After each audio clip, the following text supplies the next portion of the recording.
আবারও সিপাহীজলা অভয়ারণ্য থেকে পালিয়ে লোকালয়ে চলে এলো এক হিংস্র পশু। অথচ এই বিষয়ে সম্পূর্ণ উদাসীন সিপাহীজলা অভয়ারণ্য কর্তৃপক্ষ। ঘটনা রবিবার গভীর রাতে বিশালগড় রঘুনাথপুর এলাকায়। পরবর্তীতে স্থানীয়রা ওই পশুটিকে আটক করে বন দপ্তরে খবর দিলে বনকর্মীরা ঘটনাস্থলে এসে ওই পশুটিকে উদ্ধার করে নিয়ে যায়। ঘটনার বিবরণে জানা গেছে, রবিবার গভীর রাতে বিশালগড় রঘুনাথপুর এলাকার মানুষজন হঠাৎ এক বিরল প্রজাতির প্রাণীকে এলাকায় দেখতে পান। তারা দেখতে পান এলাকার বেশ কয়েকটি কুকুরের সাথে সংঘর্ষে লিপ্ত হয়েছে ওই বিরল প্রজাতির প্রাণীটি। এতে করে গুরুতর জখমপ্রাপ্ত হয় ওই প্রাণীটি। আঘাত পাওয়ার পর ছুটতে ছুটতে এলাকার একটি জলাশয়ে পড়ে যায় ওই প্রাণীটি। এই বিষয়টি দেখতে পেয়ে স্থানীয়রা ওই প্রাণীটিকে আটক করে বন দপ্তরে খবর দিলে বনকর্মীরা আহত অবস্থায় ওই প্রাণীটিকে উদ্ধার করে নিয়ে যায়।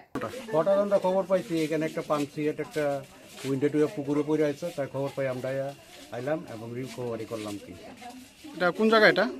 এটা রঘুনাথপুর। এখন এটাকে কোথায় নিয়ে যাওয়া হবে? এটা সিপাহীজলা অনেক জোর আন্ডার নিয়ে হবে, নিয়ে হসপিটাল নিয়ে হবে, ট্রিটমেন্ট করা হবে। ট্রিটমেন্ট করার পরে ডাক্তার দেখার পরে যা ডিসিশন করা হবে তা হবে।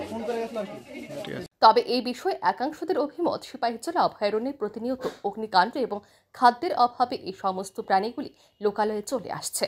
তারপর কখনো বিদ্যুৎপৃষ্ট হয়ে আবার কখনো গাড়ির ধাক্কায় মৃত্যু হচ্ছে ওই প্রাণীগুলোর।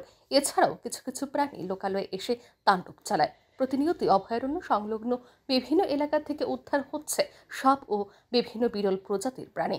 অথচ এই বিষয়ে সম্পূর্ণ উদাসীন অভয়ারণ্য কর্তৃপক্ষ।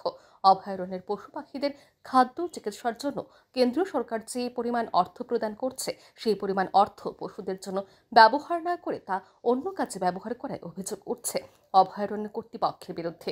এখন দেখার বিষয়, অভয়ারণ্যের প্রাণীদের রক্ষা করতে অভয়ারণ্য কর্তৃপক্ষের উদাসীনতার বিরুদ্ধে আদৌ কোনো ব্যবস্থা গ্রহণ করে কিনা দপ্তর। Bureau report, RE news.